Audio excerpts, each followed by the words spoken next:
Hello everyone next వీడియోలో ముంచుకాయలు అనేవి తినేసాక వీటితో బండి తయారు చేస్తారన్నారు కదా. ఇక్కడ చూడండి, ఇదేనండి మా నాన్న బండి తయారు చేస్తున్నాడు. చూడండి, ఇవనేవి పిల్లలు చాలా బాగా ఆడుకుంటారండి. ఇక్కడ పల్లెటూరులో బాగా ఆడుకుంటారనమాట. చూడండి, ఇవి వేస్ట్గా పోకుండా వీటికి వచ్చేసి ఇలా కర్రను చెక్కేసి రెండు మూలలో చెక్కేసి అనమాట. వీటికి తాటి ముంజులకు వచ్చేసి ఇలా కొట్టేసి ఈ మధ్యలో వచ్చేసి తాటాకుతో కడతారనమాట. ఇక్కడ వచ్చేసి చూడండి, మా నాన్న ఇది పాతిల్లు అనమాట. మేముండే పాతిల్లు పిల్లలైనా ఎక్కేసి పెద్దలైనా ఎక్కొచ్చు అని చెప్పాను కదా. మా నాన్న ఎలా దిగుతున్నాడో చూడండి. ఇది వచ్చేసి మా ఇంటి ఎదురుగా. ఇంతకుముందు వీడియోలో కూడా చూపించాను కదండి. వ్యూ అనేది చూడండి, చాలా చల్లగా ఉంటుందండి గాలి వాతావరణం అనేది. ఇప్పుడు వచ్చేసి బండి కోసం వీళ్ళిద్దరు వచ్చేసి ఆ బండికి తాటాకు కడతారు కదా, తాటాకు కోసం వెళ్ళి వస్తున్నారు. చూడండి, తాటాకు కొట్టుకొని వస్తున్నారు.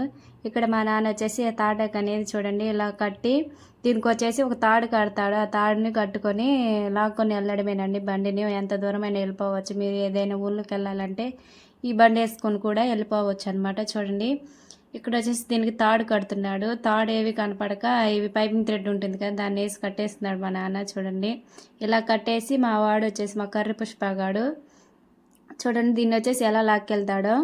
పిల్లలకి అదొక సరదా కదండి, ఇలా కట్టేసి వాళ్ళ దాంతో ఏం రాదు, కాకపోతే అదొక సరదా అనమాట. చూడండి, మా పల్లెటూరులో పూచిక పుల్ల కూడా వదలమండి, ఏది వేస్ట్ కాకుండా ఇలా చేసుకుంటూ ఉంటాను అనమాట. చూడండి, ఇక్కడ వచ్చేసి పుష్ప గారు లాక్కెళ్తున్నారు. పుష్ప సినిమా కోసం వెళ్తున్నాడు అనమాట.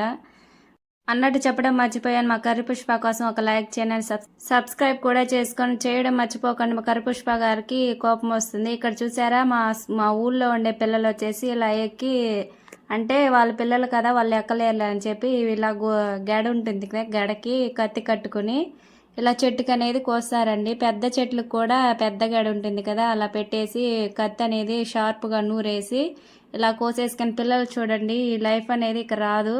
ఇలా తోటల్లోకి వెళ్ళి ఇలా కోసుకొని తినేస్తూ ఉంటారండి. మా తమ్ముడు వెళ్తేనే వీడు కూడా ఎత్తుకొచ్చాడనమాట ఒక గల అనేది. అదేనండి మీకు చూపించింది. వీళ్ళు తినేది వచ్చేసి చేలు ఉంటాయి కదా, వరి చేలల్లో ఉంటే తాడి చెట్లకి ఇలా గడ్ల కట్టుకొని వెళ్ళి ఇలా కోసుకొని తింటూ ఉన్నారనమాట పిల్లలు. ఈ వీడియో నచ్చితే లైక్ చేయండి అండ్ సబ్స్క్రైబ్ చేసుకోండి. See you one next video.